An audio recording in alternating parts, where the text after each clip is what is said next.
సమస్యకు నీవు బాధితుడివా,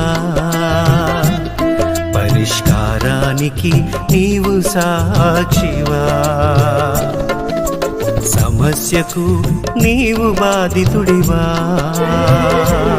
పరిష్కారానికి నీవు సాక్షివా. ఈ లోకానికి సమస్యలు ఎన్ని వస్తున్నా, ఈ రోగాలు దినదినము ప్రబలమవుతున్నా, ప్రతి సమస్యకు పరిష్కారం వెతికేవు మనిషి.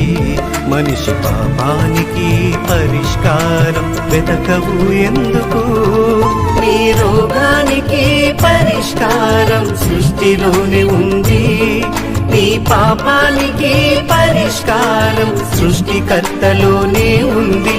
ఏ భేదము లేదు